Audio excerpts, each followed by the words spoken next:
Let's talk about the 3 things you need to know to be able to connect with and enhance your intuition.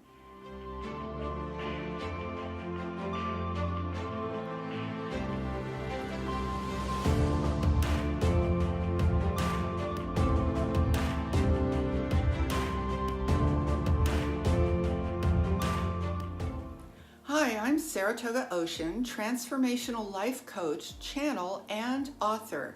And today I want to share with you the 3 things that you must know to be able to connect with your intuition and also to enhance your experience of your intuition.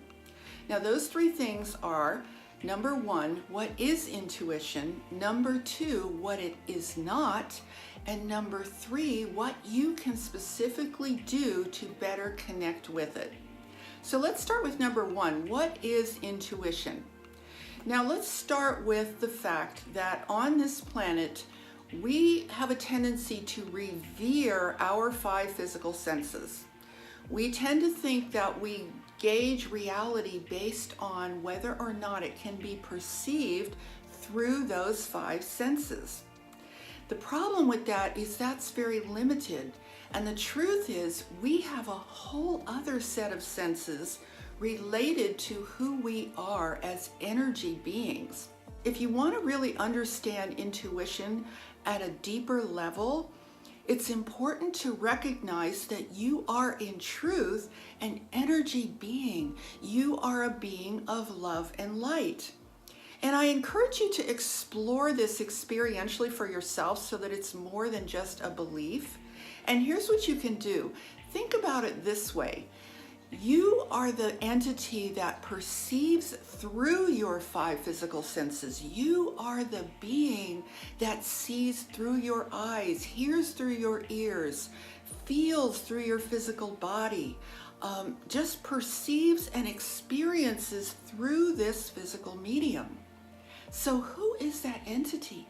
What is the nature of yourself as an energy being?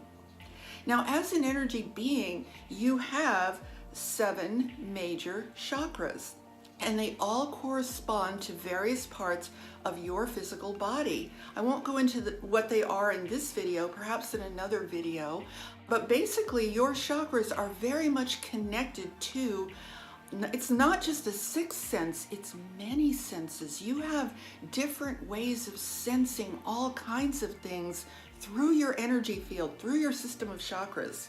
But if you want to keep it simple, just practice recognizing the fact that you are the being that, think about it this way.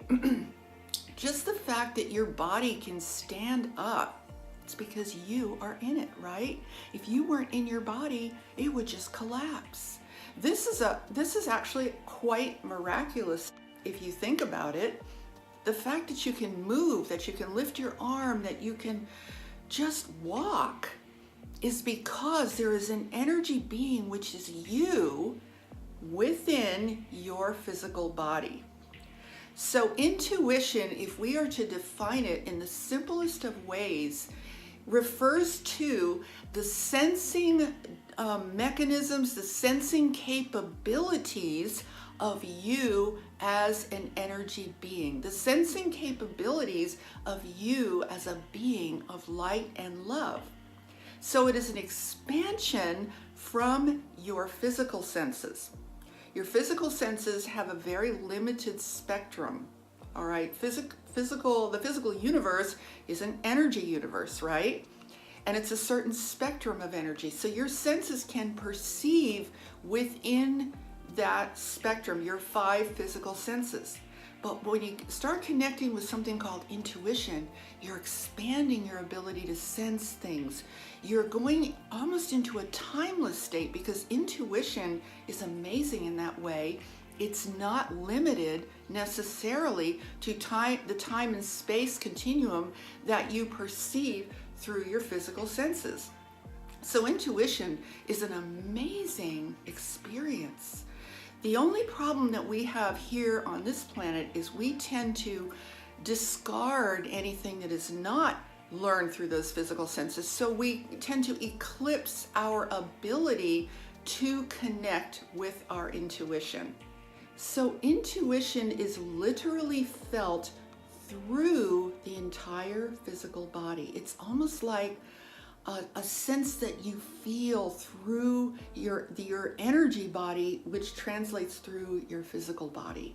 So it's a way to tuning into your intuition takes you deeper into your experience of your reality in a very remarkable and beautiful way.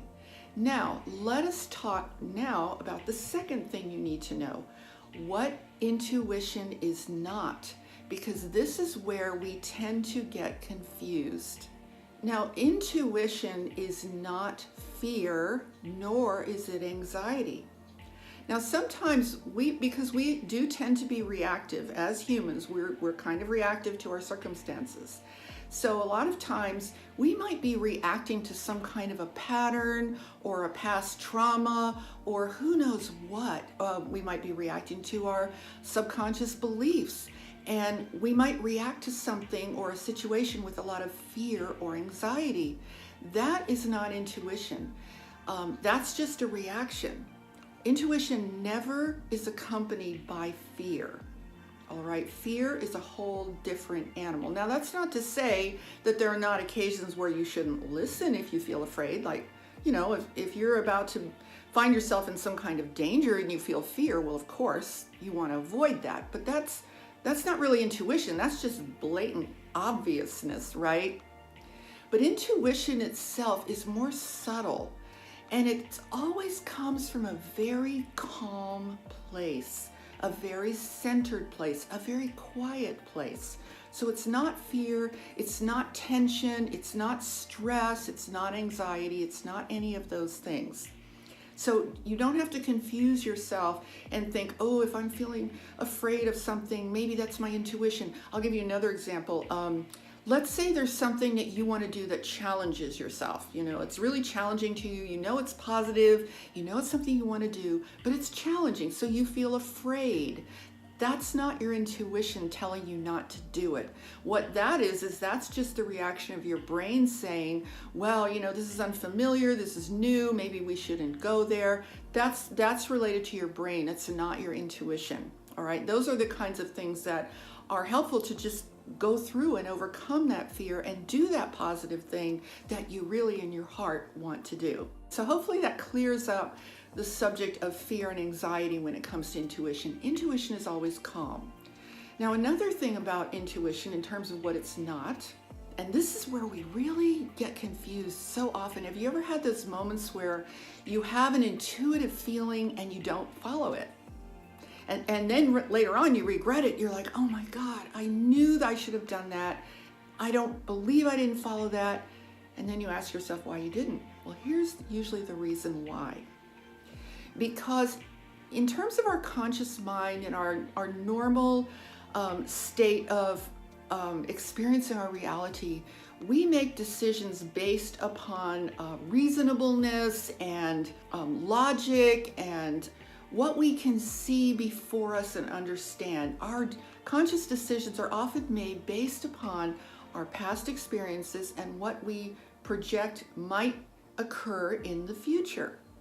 And intuition will often trip you up because intuition is never accompanied by justifications or reasons why. Isn't that amazing when you think about it? So you might get an intuitive feeling either to do something or perhaps not to do something. And you'll get that feeling, you'll get that inner sixth sense. But then if you can't think of a good reason why you should or a very good reason why you shouldn't, you might just ignore it because you might say, well, there's really no reason for this, so I'm just not going to do it. And those are the times when you look back and you realize that your intuition was 100% accurate. See, here's the cool thing about intuition. It's not limited to past, present, future. It's actually there's a part of you that's tuned into the full spectrum of time, past, present, and future. Your subconscious mind is connected there. So your intuition might be arising very deliberately as an inner guidance or an inner wisdom that doesn't justify itself. So intuition is never accompanied by justifications or reasons why. And this is one of the main reasons why it's very, very helpful to really learn to recognize it and get in touch with it. And that does take practice. Now, the final thing that you need to understand that intuition is not, and this is super important, it is not the voice in your head. You know that little voice that talks to you all day long, keeps you awake at night, runs the same stories over and over and over again?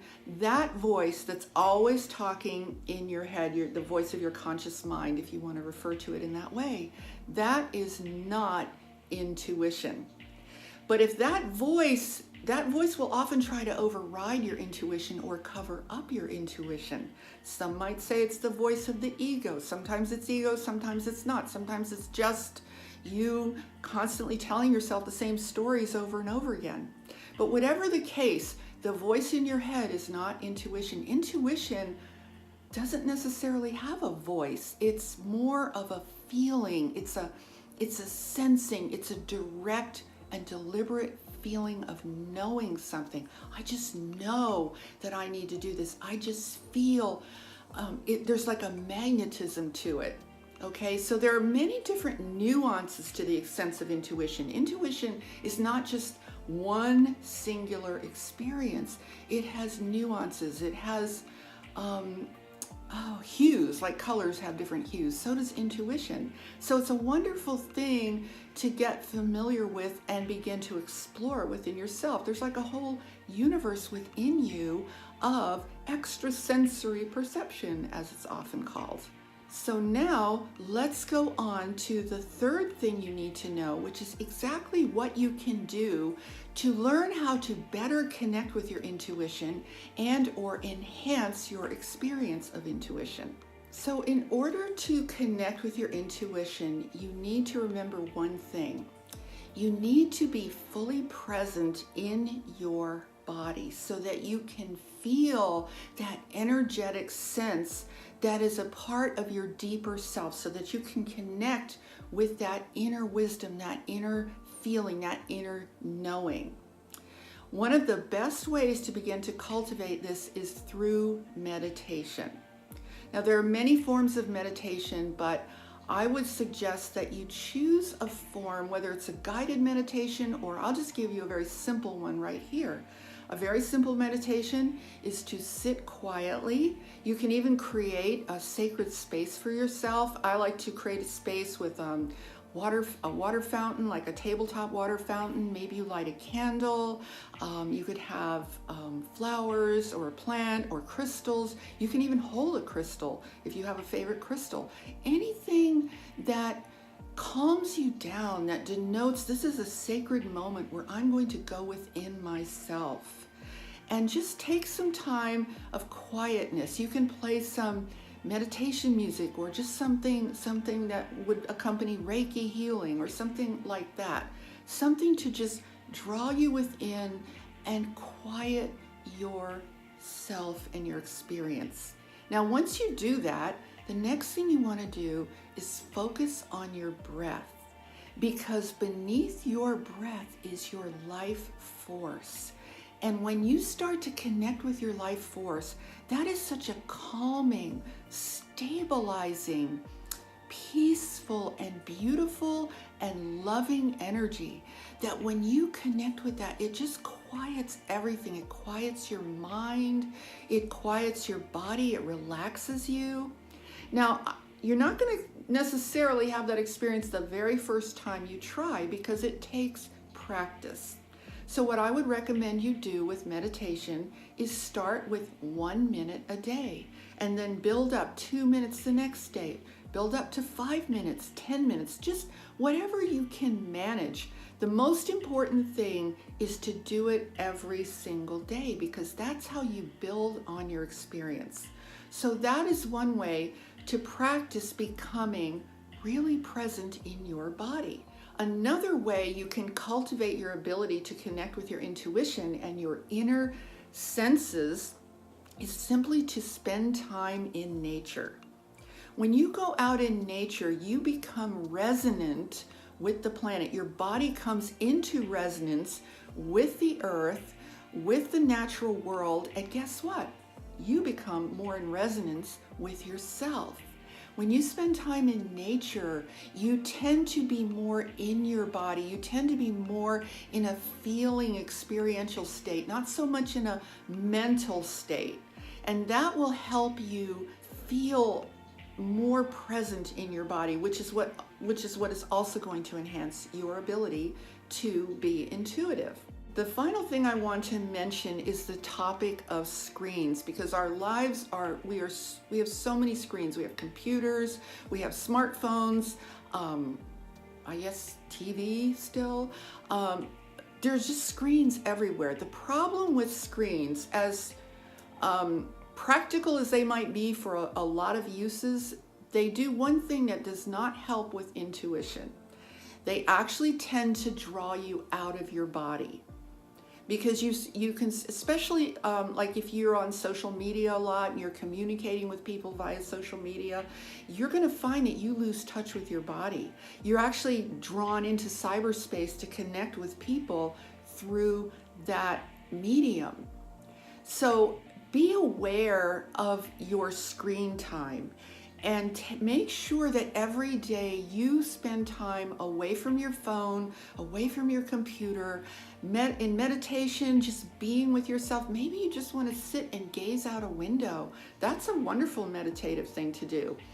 All of these things help bring you back into your physical body, help you to feel more physically present. And notice your energy, notice how it feels. Just practice this. It's all very natural. None of this is, really complicated. It's very simple, it's very natural. And do all of these things with the idea in mind that you want to feel more deeply your energy as a being and start to get those messages, start to get those intuitive feelings, and follow those feelings little by little so that you become more whole. You're not just a shell with 5 senses and that's all you rely on. You become more complete, more whole, more full, because now you have your 5 senses, you have yourself as an energy being of love and light, and it will transform your entire experience. All right, so I hope that was helpful for you. Please subscribe to my channel if you haven't already. Hit the notification bell. I'd love it if you leave me a comment. Let me know how you're doing with intuition. Are you naturally empathic? Do you have trouble with intuition? Just let me know where you're at with it. If you have any questions, I'd be happy to answer them. And share this video out with anybody else that you think would find it helpful to learn more about how they can connect with their intuition as well. All right, so I'm sending you all so much love, lots of wonderful positive energy, peace, and namaste. Have a beautiful day, everyone.